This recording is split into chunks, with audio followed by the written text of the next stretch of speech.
It was a silent, suffocating sort of night when I first noticed the clocks were betraying me. Each glance at the time confirmed a nagging, eerie suspicion. Every clock I looked at was precisely 5 minutes slow. This wasn't just an odd quirk. It felt like a cold whisper down my spine. An invitation to some hidden, grotesque truth that only I was meant to perceive. It started innocently enough with a missed flash sale. I had been waiting for it to go live at exactly 3 p.m. At precisely what I believed to be a minute before, I checked my phone. 2:59, safe. Yet, when I checked again, expecting the minute to have passed, it indeed displayed 3 o'clock. But on the website, the sale was already over. Confused, I verified the time with a friend, who informed me that it was already 3:05 p.m. Puzzled, I glanced at my wall clock, which read 3 p.m. My watch, my phone, the kitchen clock, every device. They all agreed on the time, yet the time itself was unsynced with reality. To everyone else whom I asked, the clock on my wall and all the other clocks of the house were ticking correct with the universe.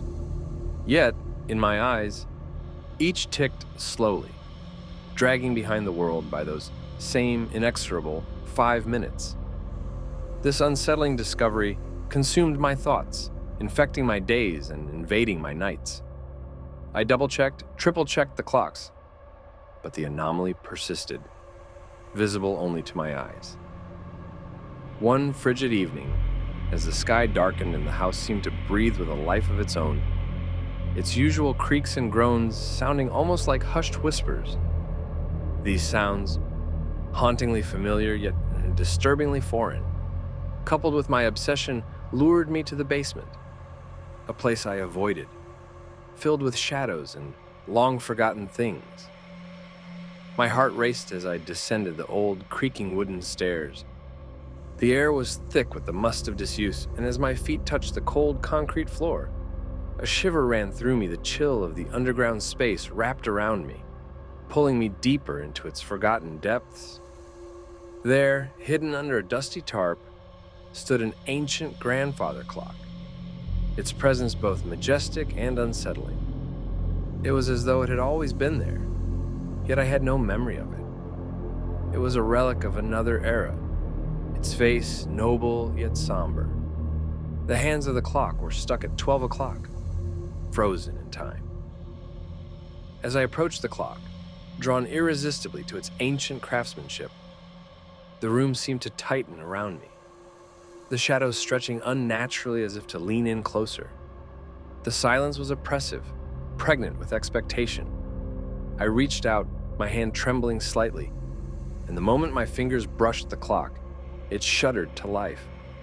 The pendulum began to sway, and the clock started to chime. It struck midnight, the deep, resonant tones filling the basement. With each toll, a vivid, horrifying vision flashed before me. Tick. A young woman in a Victorian dress standing by the window during a stormy night, her face twisted in an expression of unspeakable terror. Tick. A fisherman, lost at sea during a tempest, the ocean swallowing his boat in a furious swell as he screamed into the roaring winds. Tick. An old librarian, her eyes wide with horror as the shelves around her began to tremble, and books cascaded down. Tick. A child in a burning house calling out from an upstairs window, the flames reflecting in his tearful eyes. Tick. A man in a hospital bed, his heartbeat monitor slowing, a shadow passing over his face as the room grew darker, the beep of the machine drawing out into a long, unending tone. With each scene, a piece of my soul seemed to tear away, horror rooting me to the spot. As the last echo of the chime faded, I looked at the clock, expecting it to still show midnight. Instead, it was 11:55, the exact time my watch also stubbornly displayed. The realization dawned on me in a chilling wave. The clock had not just shown me random visions, but had revealed the last moments of lives lost, each one corresponding to the 5 pendulum tolls. These were the minutes, the moments, the clock had collected, the lives it had captured. A deep, primal fear seized me. The 5 minutes delay I had been experiencing wasn't a mere trick of the mind, but a horrifying connection to this cursed clock. It was as if those 5 minutes were stolen, kept by the clock, reliving the final moments of its victims. The thought left me paralyzed, a cold dread settling in my bones. Then, a final, unexpected chime rang out, chillingly clear in the silent basement.